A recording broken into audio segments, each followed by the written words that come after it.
Well,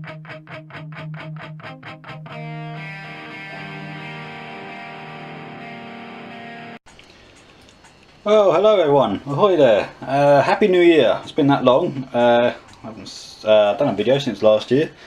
Yeah, lots have happened since then. Moved house, we're in a different location now.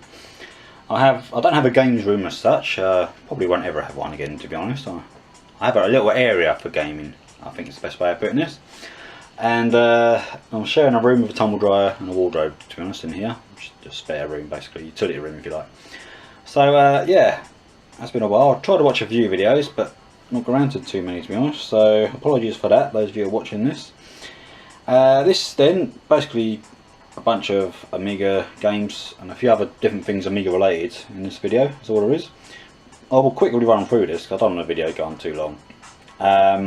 Just don't get a lot of time these days. But here we are. So there we are. Before the Amiga starts, though, the Amiga stuff starts.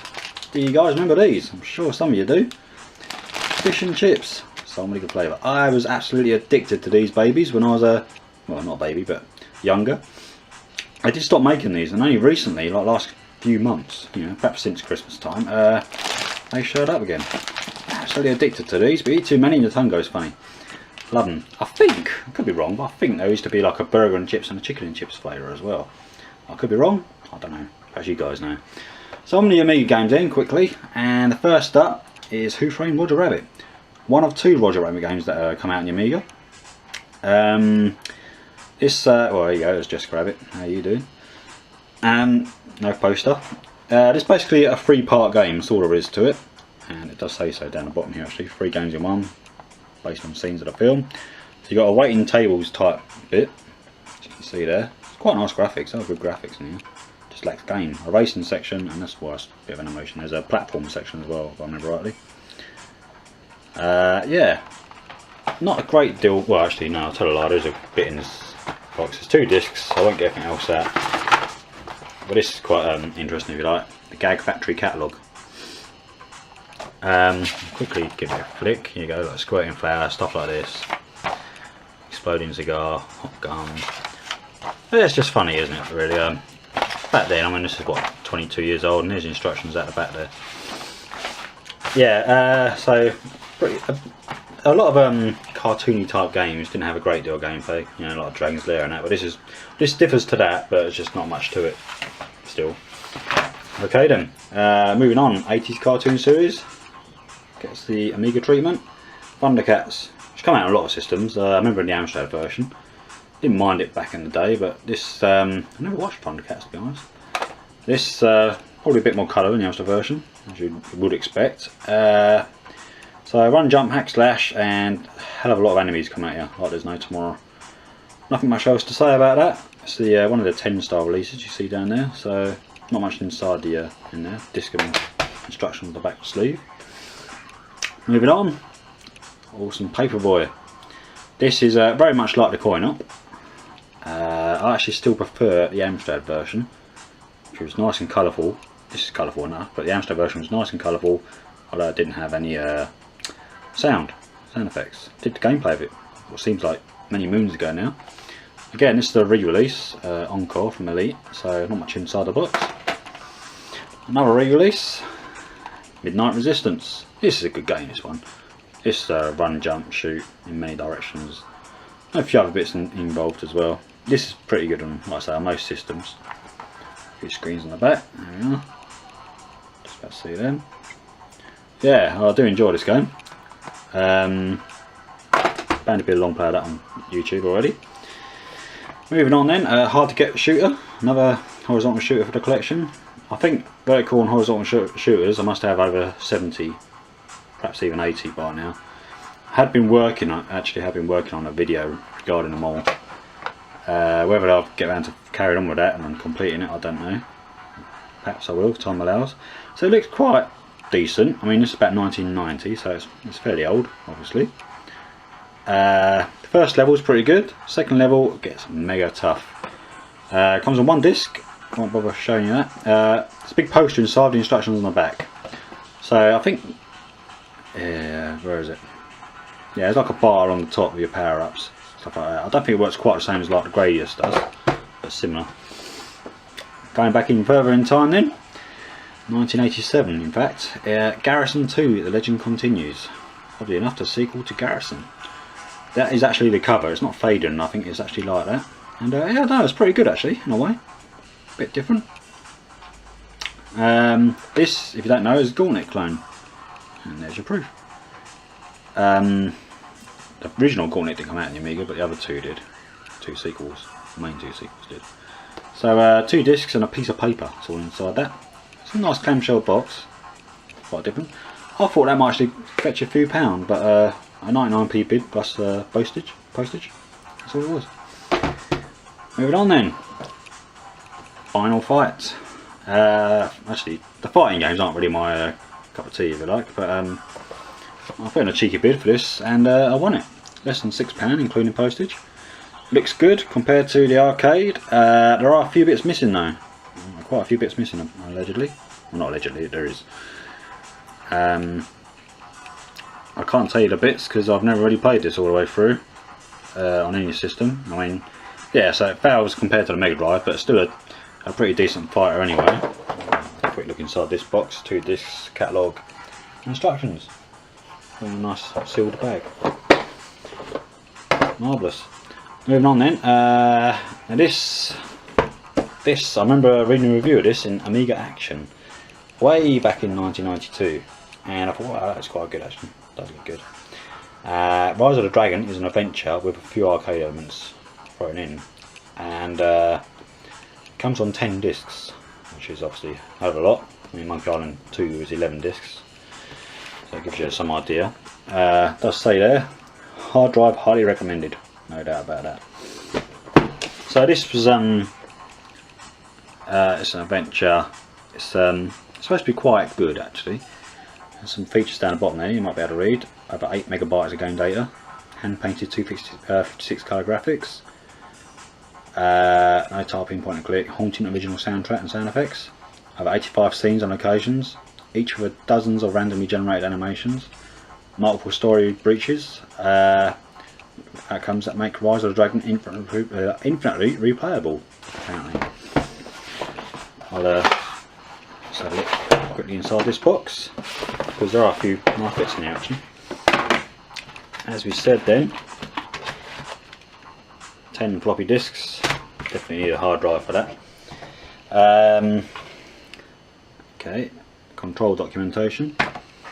That's not the really interesting bit though, but on to that. Here it is. Quite a nice comic, as it is. Show you inside briefly. It's quite nice. Right, go and change the whole thing. And there's controls for the arcade section, which I don't know too much about to be honest. I haven't got around to it. And we've got a catalogue there. There we go. Yeah, I mean, I would like to play this. I mean, I actually loaded it up on the what was it, 600 or 1200 I loaded that one. Either way, just for the intro I swapped discs about 8 times, so give you some idea. I won't put that back in yet. I've got one hand. Okay, final Amiga game then. I knew nothing about this to be honest. Tower of Souls. When I say I knew nothing about it, I saw it on eBay. What was that about? So I'll have a look. Is that sticker Electronics Boutique? I think it might be, you know. Which then turned to game, of course, over here in the UK. Quite nice artwork. The Tower of Souls then, come out in 1995 from Black Legend Company. As you can tell, there's a few discs in the box. This is basically an isometric RPG adventure. Bit of hack and slash involved as well, I think, and spells, lots of spells to use as well. I'll show you quickly in the box.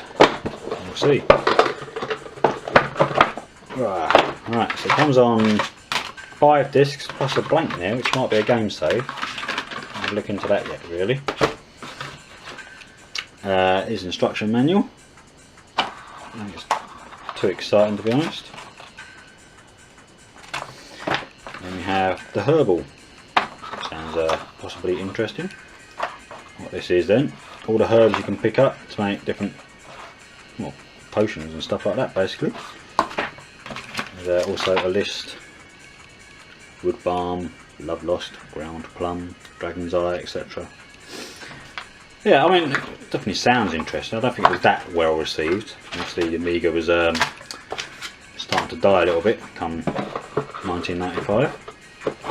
But what's also interesting in the instructions, I didn't show you there, was apparently there was a CD32 version. So I did a bit of digging on the internet. You know, Tower of Souls, CD32, etc. Nothing on eBay, by the way. And apparently a couple of German collectors have it, allegedly. If it's true or not, I don't know. I can find no other record of this coming out on CD32. If it does, then that's another one I've still got to get.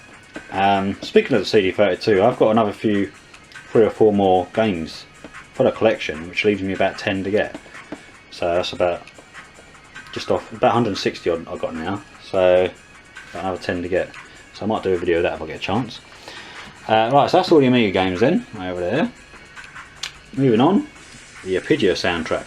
Arpeggio is one of the finest horizontal scrolling shooters on the Amiga. I'm sure you're aware of it. The soundtrack from this come from Chris Holzbeck, well known on the Amiga, as well as the Commodore 64. Obviously done other stuff too. I mean, the Rogue Leader games on the GameCube, for example, is the music behind that. Also a few extras on there as well, but this was a quite nice addition. Won't bother showing the inside of that. And finally, going back to the CD32, Amiga CD32 Gamer, issue 1 Spring Special. So this was 1994, Spring 94. So this was now 20 years old. Comes complete with a cover CD, which does have a mistake on there, Pinball Dreams. That's supposed to be fantasies.